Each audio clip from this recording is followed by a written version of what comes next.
Good morning, good afternoon, good evening, and good night, depending on when you watch this message. So, today I'm going to share, or tonight, or this morning, or whenever you get it, I am going to share my message about um, my very first official relationship, romantic relationship. And I say official because when I look back on most of the relationships I've been in, most of them have been situationships and not officially relationships. So we didn't officially agree to be with one another. It was just we were having sex and it turned into a situationship. He never officially asked me to be his girlfriend. We never had the conversation of dating exclusively. It was a situationship. So the first official relationship that I was in, where he called me his girlfriend and he asked me to be his girl, I was 12. And this relationship was right after I ended up losing my first love. And I wouldn't say losing as in he died. I would just say losing as in he moved away and there was no more communication. So,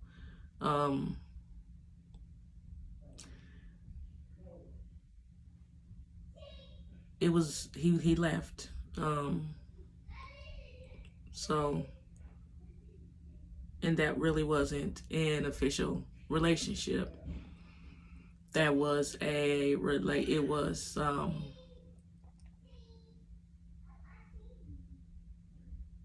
he took my virginity and I fell in love, and that was the only person that I was sleeping with at the time, and I was 12. So, but it was never official. Yeah. So, anyways, so after he moved away, I grieved that for a little while, and then I ended up moving on. And I don't really think it was a move on, as in, I was ready to be in a relationship. It was I moved on because this person had showed an interest in me and asked me to be his girlfriend. And during the time I had really, really low self-esteem, my self-worth was struggling. I was also in the phase of being suicidal because I had tried multiple times to take my life. So there were a lot of suicide attempts during this time. And it was only because of the emotional turmoil that I was in, just surrounding everything, just surrounding the physical abuse in my household from my stepfather, the emotional neglect from my mother, the verbal abuse from my stepfather, the mental abuse from my stepfather, him grooming me so that eventually when he did try to have sex with me, I would be okay with that. So it was just all these things that had contributed to my self-worth. Also, and during the time I had low self-worth because of my discolored tooth. I would go to school and a lot of people would tease me about it, instead of just asking me about it. So I wasn't as confident as I am now, in Christ, because that's where I found my self-worth is in Christ. Yeah, so this guy ended up dating him, and he was fresh out of boys school. He was a thug. I mean, at the end of the day, Shawty thought she wanted a thug, but when she got one, it was she wasn't about that life. Um, yeah. So this is to the girls who are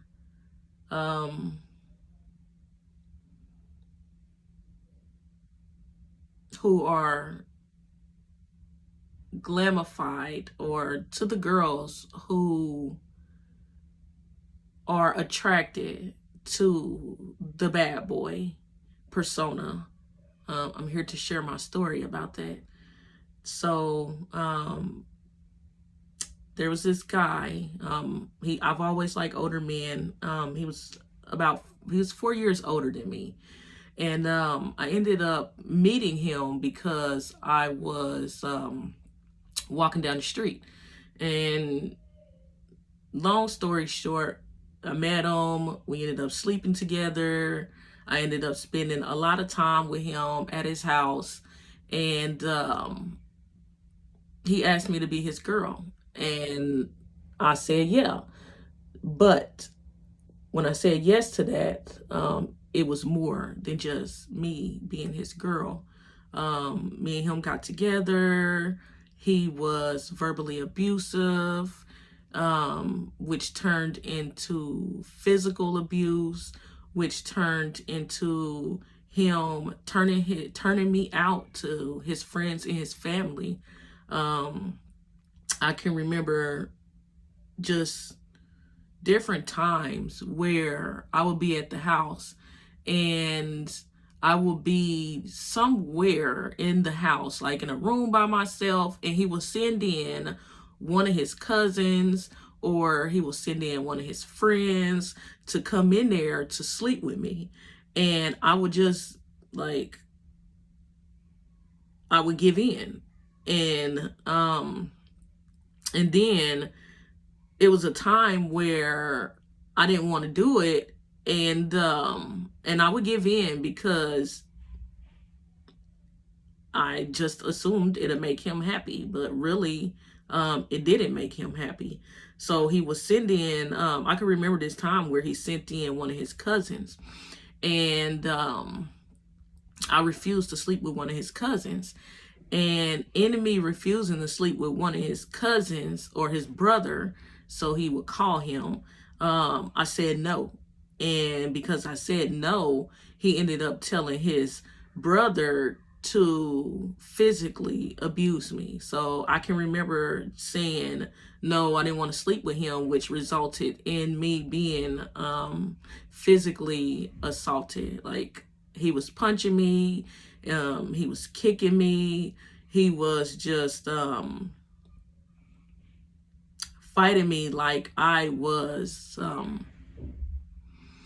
somebody on the streets. And then I can remember a time where my boyfriend, he asked me to perform oral sex on him. And I said no, I didn't want to. So he ended up grabbing me by my neck and pinning me up against the wall, and like verbally abusing me and just like threatening me to make me do it. Just things like that. I can remember a time where me and my older brother, we were at their house, and while we were there at their house, their mom was gone, and I think their mom had went on a vacation or something like that. And their dad was there with them. And it was like 11 something at night. We were supposed to be spending the night. And it was like 11 something at night. And I was on my way down to the basement, because the basement was sort of kind of like the hangout spot, but it was also the place where the guy that I was dating, also, that was his room in the basement.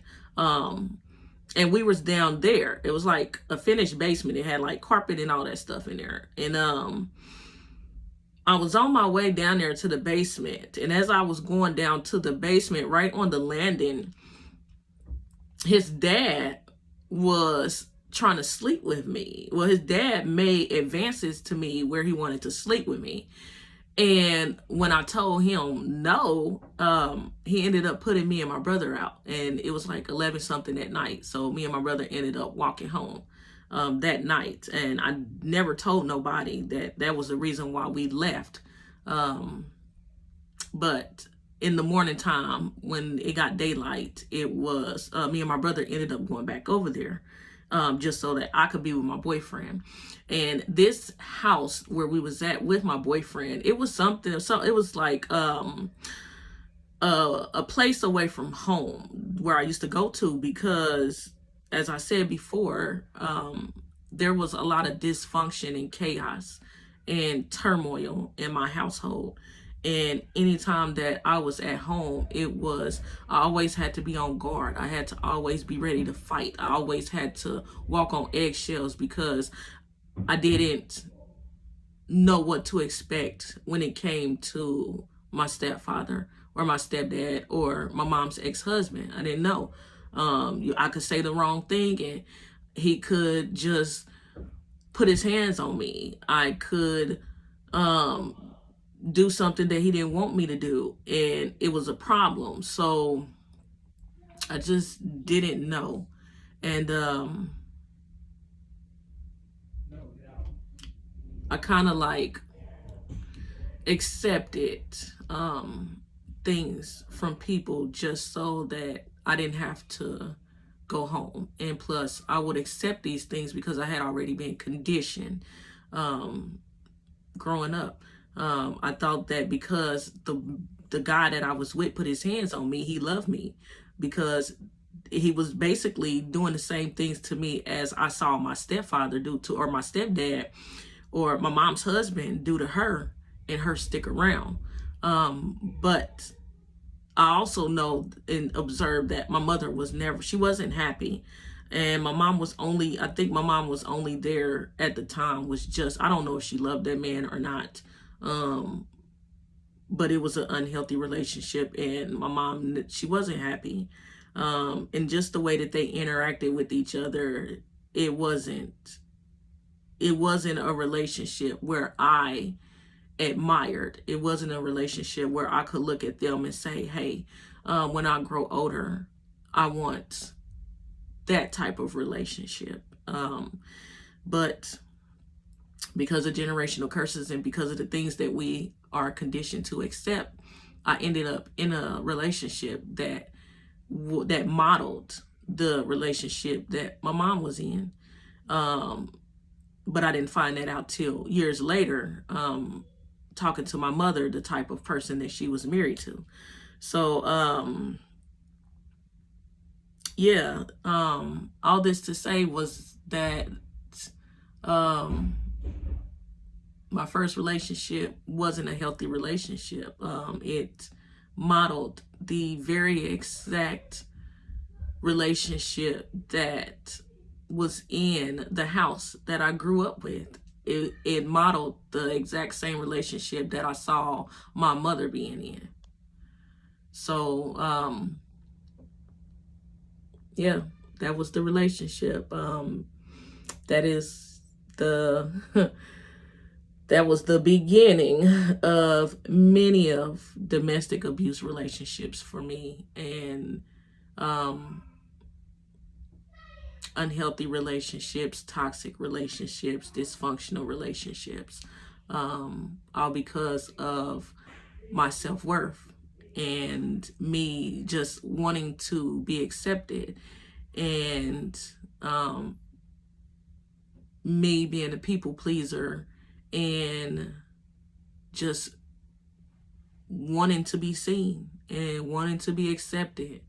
So stay tuned for part 2. Love y'all and take care.